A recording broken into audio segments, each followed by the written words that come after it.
Hi, my name's Phil. I like talking about politics, and in this video I like to discuss the prospects of Boris Johnson receiving a penalty which results in an inevitable process of losing his seat in Parliament, but more so the suggestion that he's more likely to receive a lenient punishment. This would not trigger his immediate downfall. But first, if you'd like to be notified of daily news and politics, please subscribe to the channel and click the bell notification icon. So right now, of course, Boris Johnson hasn't actually been found guilty of deliberately misleading Parliament. The Privileges Committee still have more evidence to gather, including some which Johnson promised to give them during the hearing last week. I can't imagine he'll be in a rush to do so, because I'm not convinced the evidence he referred to even exists. However, although we don't prejudge investigations, there are times when someone may be considered highly likely to be found guilty because they were literally photographed with their hands in the till. In fact, even Boris Johnson's supporters don't think he will be acquitted, hence the massive amount of pressure in their media to discredit the Privileges Committee.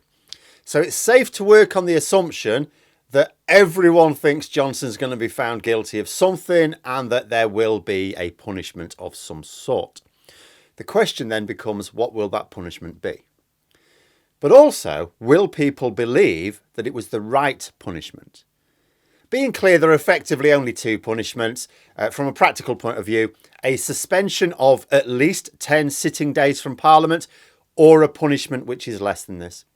If the punishment is less, it will be considered lenient because Johnson has a habit of absenting himself from Parliament for long periods anyway, and there would be no further consequences. If they say to him, suspended for 9 days, it's like, great, I've got a 2-week holiday. Nice one.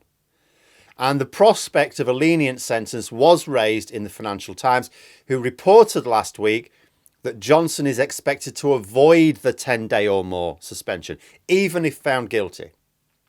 Now, I have to say, I don't quite know to what extent I'd want to believe it. If it were in almost any other newspaper, I would just dismiss it as they've asked someone who's come up with some reason why they might not do it, and they're going with it. They do it all the time. You know, they do it all the time, the other newspapers. If you've got to think about it, for this story to be accurate, first of all, you'd have to suppose the committee have already privately decided not to impose a 10-day or more penalty on Johnson, regardless of their verdict. Or at least the majority of the committee, the Tory MPs in the committee have done. And they have the majority say, by the way. So, and they, of course, have got the most motivation to be lenient. You would also have to suppose that not only have at least 4 committee members privately decided they're already going to do this, but they'd have to be stupid enough to tell someone who could then report it to the press. So you look at anything, I'm not sure I believe it. But the Financial Times is not one for sensationalist reporting. There's no point. It's a paper written by and for economists, bankers and investors. It doesn't even try and appeal to the masses. It's not trying to nick readers off the Daily Mail. You know, the people who buy it, unless it's people like me who want to find out some other bits of news, mostly it's people who buy it for the accurate information that allows them to make money. You know, so the FT alone of all the national media has a strong motivation to report accurately. Because it's not just that it's reporting news that people go, oh, that's interesting. It's reporting things that people will use, information that people will use for their investments. They don't want those investments going wrong. And the basis of the report seems to be someone close to the procedure is how they describe it, considering that a 10-day suspension would be the nuclear option. Like, not really. Owen Paterson was given a longer suspension. And although his breach was serious, you cannot say Johnson's is less so. So by nuclear option, what they mean is in terms of political collateral damage. There, the MPs responsible for recommending the punishment will be hounded by the Tory media. And that will make life very uncomfortable for at least the Tory MPs on the committee. So let us assume this is the case. Let us assume that they think, you know what? That a majority of the committee, they want to make sure justice is done. They want to make sure that the verdict is correct, and if that verdict is that Johnson did mislead Parliament, that is the verdict that comes out of this. But they want to avoid what they consider the wider collateral damage to themselves or their party and go, yeah, okay, 9-day suspension, 8-day suspension, whatever, anything that's not 10. Now, what could be the justification for this? Well, one way in which they might tell themselves there's no need to go for the nuclear option is that Johnson has found himself in a position that perhaps others in the past should have. But due to the nature of the system, never did. You know, Boris Johnson is not the first Prime Minister believed to have deliberately misled Parliament. He's just the first to face an investigation for it. In my lifetime, I can think straight away off the top of my head, Tony Blair, David Cameron, Liz Truss and Rishi Sunak have all told lies, deliberate lies to Parliament that I could point at and say, that is a lie, and they know it's a lie.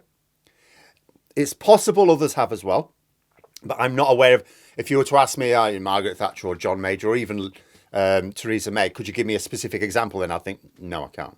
They may have, but I can't think of a specific example. But Boris Johnson is the first to have done so and fall foul of an investigation like this. And the reason for that is people are looking at this as if, oh, you know, this will be a test if we've actually got checks and balances. We don't. This is an aberration. The system, this shouldn't happen. The system doesn't allow this to happen. That it has happened is because Boris Johnson is that much of an idiot. The problem with the system is it's impossible to hold anyone in contempt of Parliament without the approval of a majority of MPs. And the majority of MPs usually have reasons not to throw the head of government to the wolves. They're usually in the same political party and they will share the same political fortunes. Frankly, the only reason why this investigation ever happened is because Boris Johnson shat the bed so badly with the public, with a complete absence of intelligent damage control, that it was more damaging to Tory MPs to block the investigation than to let it pass. This has never happened before. Previously, Prime Ministers have exercised enough caution to prevent the scale of public backlash that Johnson suffered over Partygate. You know, Theresa May was found in contempt of Parliament as Prime Minister on a very minor issue. She wasn't suspended or anything. But she had a minority government, so was always vulnerable to one. Under normal circumstances, however, the party of government represents a majority of MPs, and those MPs will sacrifice their own chances of re-election if they start exposing wrongdoing amongst their own ranks. This is why cover-ups are rife in politics and when they really shouldn't be. You know, when an individual MP has done something very bad, like whether it be sexual harassment or whatever, or bullying, and their own MPs in all parties try and cover it up, not because those MPs covering it up are necessarily bad, but because they fear the damage done to their party's reputation. So the system has an inbuilt resistance to accountability for government. So even if the Tory members of the committee refuse to go along with a 10-day suspension, opting for a smaller one, you could look at it as a stitch-up from one point of view because the majority of the committee are Tories. But you could also look at it as at least some form of accountability, and a form of accountability that has never existed before and probably will not do so again. You know, that Johnson will formally be deemed to have lied to Parliament. Whatever the punishment, MPs will still have to ratify it. If the vast majority of MPs do that, there's no argument to be had. If even Johnson just gets a 9-day suspension to troll us, it will still represent accountability as far as any has ever gone before. But it only happened at all because Johnson was so cavalier that Tory MPs had no option but to turn on him. If he hadn't pissed off the public as much as he had, or if at the start of the process, at the start of the Partygate report, it had just said, sorry, if it had just said that, then most of the public would have gone, he's accepted that he's done wrong. And they still would have been angry, but it would never have got to where it got now. But it's because he lied and continued to lie and continued to treat the public like fools. But if that would have happened, if he'd have just managed the fallout intelligently from the start, if Starmer had tried to order an investigation later on, his MPs would have blocked it on the basis that he's already We already know what happened. He's already apologised. It's done with. Because impeachments can never really work in the interests of justice. The opposition would like to put every Prime Minister on trial for something, for purely political reasons, and the party of government will always seek to cover for the government for the same purely political reasons. But you also cannot have a higher power than Parliament to decide matters of parliamentary probity. Like you'd say, well, let's have an independent panel then. It'd be nice to think of an independent panel who could decide these matters, but who appoints them? How can they be independent? How can you make sure that they are actually independent? And you need them to be independent, impartial, competent. You need them to have a lot of qualities. It's very difficult to find people with all of the qualities necessary to judge on matters impartially and wisely and intelligently. And if such people exist, how do you find them and how do you get them into those positions? It's very, very difficult. The reason we get MPs to decide on these matters is that we pretend they're actually accountable. That is that, if they fall below the expected standards, the public have the option of removing them at the next election. It is a nonsense, of course. We don't elect ministers at all. We elect MPs, and most ministers are MPs, but we don't elect the ministers themselves. So the public, if someone is not happy with, say, the Home Secretary, the public never get a chance to remove that Home Secretary from their position. We only elect MPs. And MPs are mostly elected because they wear the right coloured rosette for the seat they're contesting in the vast majority of constituencies. Even though in the next election, we expect a lot of constituencies to flip from one party to another.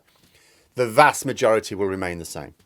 Because in the vast majority of constituencies, even when you get to this point where we're about to flip governments, the public can still be relied upon in most of the country to vote for whichever candidate is representing the party that they always vote for.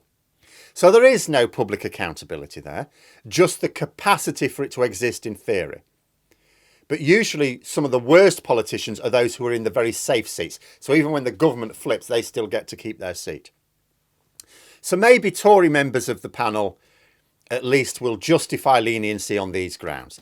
They may attempt to argue that they cannot prove that Johnson set out to deliberately deceive Parliament. They may accept his idiot defence. They may only say that he recklessly failed to get his facts checked.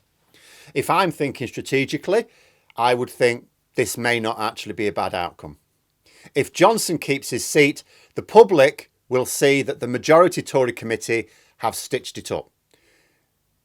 Also, with Johnson still around, he continues to be a thorn in Sunak's side as a source of Tory infighting. Because if he gets past this, he still thinks he can become Prime Minister before the election. I get the impression that a lot of Tory MPs would welcome Johnson being thrown out of the airlock.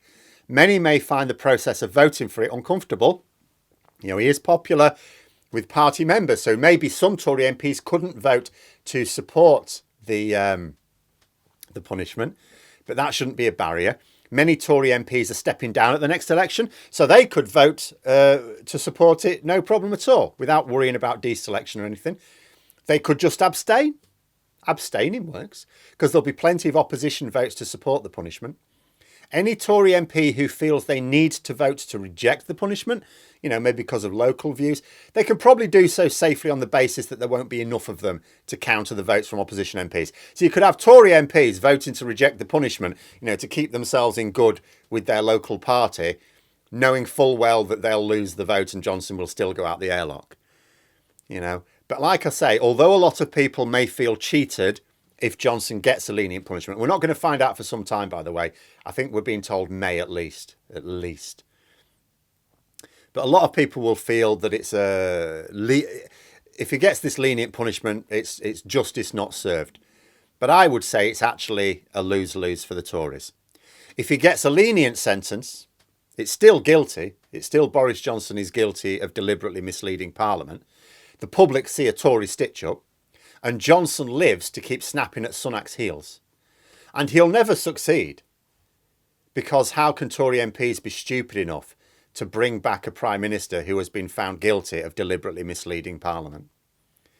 But Johnson will keep thinking he's got a chance, so he'll keep trying to undermine Sunak. If Johnson gets a suitable suspension and it ends up with him being recalled, the Tories get a bit of a civil war on their hands, because ultimately it will have been caused because Tory MPs supported his recall from Parliament. They allowed the conditions to exist. In reality, it's Johnson's constituents who will have recalled him, but it will be Tory MPs' votes who allowed the situation to occur.